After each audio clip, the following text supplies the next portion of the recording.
Hello दोस्तों, स्वागत है आपका हमारा यूट्यूब चैनल जानिए की सच्चाई में।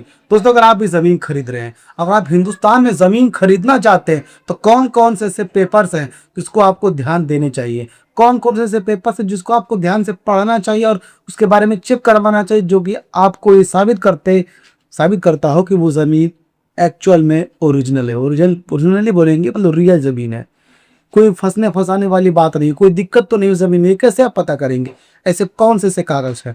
जी हाँ दोस्तों, उसी पे हम बात करेंगे। आज का हमारा टॉपिक कुछ ऐसा ही है, ध्यान दीजिएगा। हमारा टॉपिक क्या है?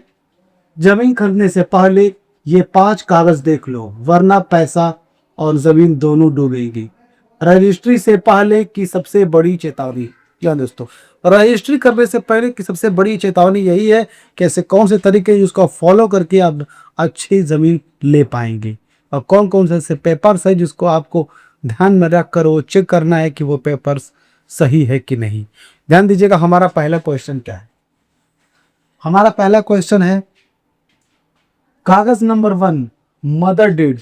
कागज नंबर 1 है मदर डीड, यानी कि जमीन का खानदान। जहाँ दोस्तों सुनने में बहुत अजीब लग रहा है, लेकिन ये बात सही है। डीड आपको रहना जरूरी है। जमीन की डीड क्या होती है इसके बारे में समझिए और ध्यान दीजिएगा, और वीडियो को लाइक और चैनल को सब्सक्राइब करना मत भूलिएगा, क्योंकि ऐसा इन्फॉर्मेशन आपको हमारे अलावा कोई ही देगा। ध्यान दीजिएगा भाइयों, सबसे पहले मांगिए मदर डीड। ये क्या होता है? ये है जमीन का वंशावली यानी खानदान। मदर डीड यानी उसकी वंशावली यानी खानदान।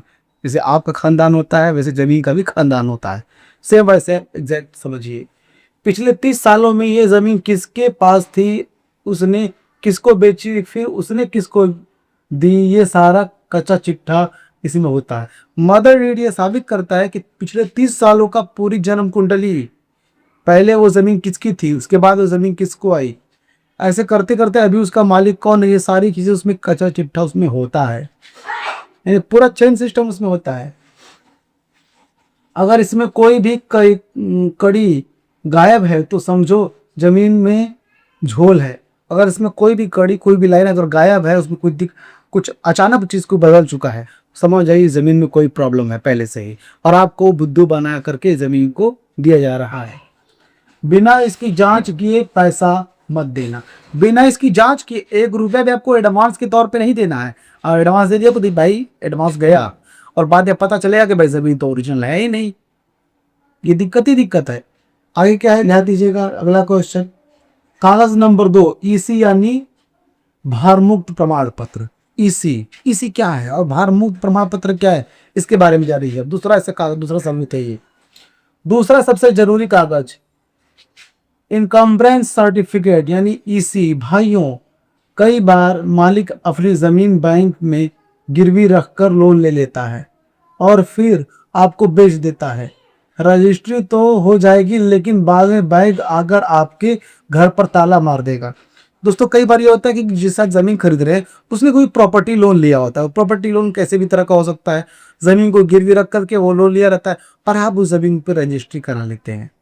ऐसी जमीन की रजिस्ट्री तो हो जाएगी, लेकिन बैंक आकर, क्योंकि भाई वो तो अकाउंट बंद हो जाएगा, आप मालिक आप हो गए, लेकिन बैंक आएगा उस जमीन पर सीधे ताला मार देगा, आप कुछ करा ही नहीं पाएंगे, न कोई कंस्ट्रक्शन न बेच पाएंगे न कुछ कर पाएंगे, फिर आप फंसेंगे। उसके बाद करना है आपको, ध्यान दीजिएगा।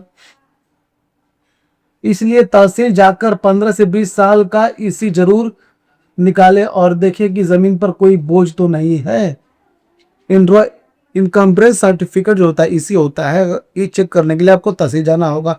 उस जमीन का खिसरा खतौनी जमीन को दे दीजिए वकील साहब को, जो जमीनी मामला देखता हो, वो पूरी जन्म कुंडली चेक करके बता देगा कि वो जमीन पे कोई लोन वगैरह तो नहीं है। सारी चीजें वो पता चल जाएगा, कोई बोझ तो नहीं है। क्योंकि ऐसा पूछे तो भाई अपने कदम सीधे पीछे डाल लेना है, या फिर वो अगर लोन भर चुका है तो उसका एनओसी देख लीजिए आप, और बैंक की तरफ से एनओसी मिला हो वो देख लीजिए, उसकी गिरवी कागज जो थे वो सब मिल गया कि नहीं, वो सारी चीजें आप देखिए। उसके बाद किसी जमीन को आप लेने के लिए अच्छा निर्णय लीजिए। ऐसे कोई जमीन नहीं लिया जाता भाई साहब। एजेंट तो बुद्धू बनाने के लिए होते हैं, एजेंट आपको बुद्धू बना लेते हैं, उल्लू बनाते हैं, चूतिया बनाते हैं आपको है।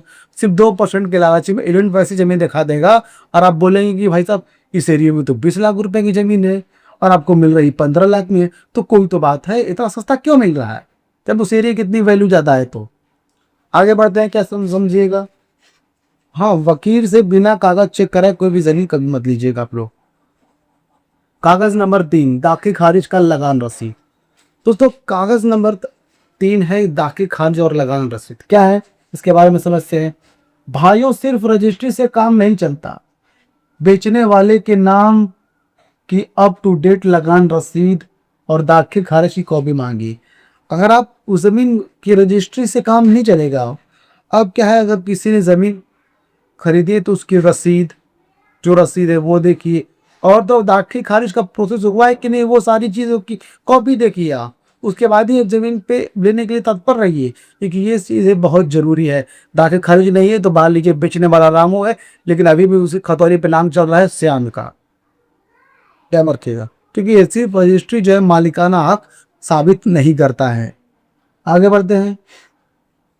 अगर सरकारी रिकॉर्ड रजिस्टर नंबर 2 में बेचने वाले का नाम नहीं है तो वो आपको रजिस्ट्री तो कर देगा, लेकिन आपका नाम कभी सरकारी रिकॉर्ड में नहीं चढ़ेगा।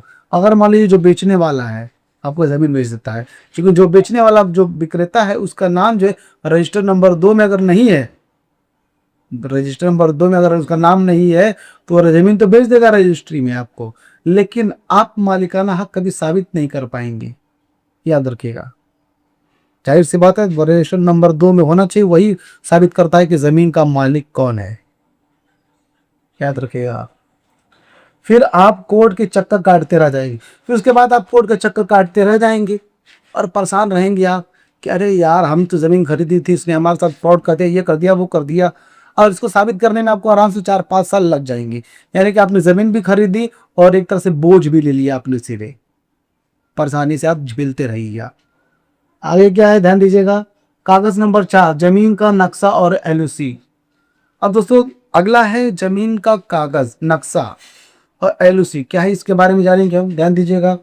चौथी चीज, सरकारी अमीन से जमीन की नपाई करवाओ और नक्शा देखो। चौथी चीज ये कि अमीन से आप जो है उस जमीन की नपाई करवाइए और सरकारी नक्शा चेक करवाइए। कहीं ऐसा तो नहीं कि आप प्लॉट खरीद रहे हैं और वो सरकारी जमीन का रास्ता है। कि ऐसा तो नहीं जो जमीन आप खरीद रहे हैं वो किसी सरकारी जमीन तो नहीं है, नाली रास्ता तालाब चारागाह ऐसा तो कुछ नहीं है, और उसी में आपको जमीन नापी जा रही है। ये सारी चीजें जो है सरकारी दफ्तर वाले लोग ही बता पाएंगे, आपको कोई आम आदमी नहीं बता पाएगा। जमीन का रास्ता है, हाँ, और वो सरकारी जमीन का रास्ता है, और वहां एलओसी यानी कि लैंड यूज सर्टिफिकेट जिसे बोलते हैं, एलओसी यानी कि लैंड यूज सर्टिफिकेट, और जाकर देखना, जरूर देखना। खेती की जमीन पर घर बना लिया तो कल को प्रशासन को बुलडोजर भी बुलडोजर भी चल सकता है प्रशासन का। अगर जो जमीन आप ले रहे हैं वो ये भी देखिए कि वो जो जमीन है उसका लैंड यूज क्या है, वो खेती पर्पस की जमीन है या फिर आवासीय क्षेत्र की है।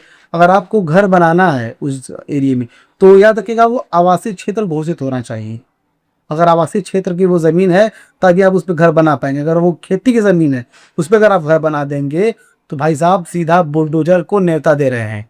कल को पीला पंजा आएगा, मार के साथ ढा देगा, और की पूरी कमाई का 1 रुपया भी नहीं मिलेगा, सारी चीज़ें वेस्ट हो जाएगा, और 10-20 साल लगेंगे अलग आपको झगड़ा झंझट करने के लिए अलग से लगेंगे। तो ऐसा कीजिए, आप जो भी ज़मीन लीजिए आप सब सीधा उसके क्या बोलते हैं रजिस्ट्री पेपर में कभी यकीन मत कीजिए। आप सीधा खतौनी लीजिए और वकील के पास जाइए, वकील से उस जमीन की पूरी जन्म कुंडली निकलवाइए जमीन लेने के लिए।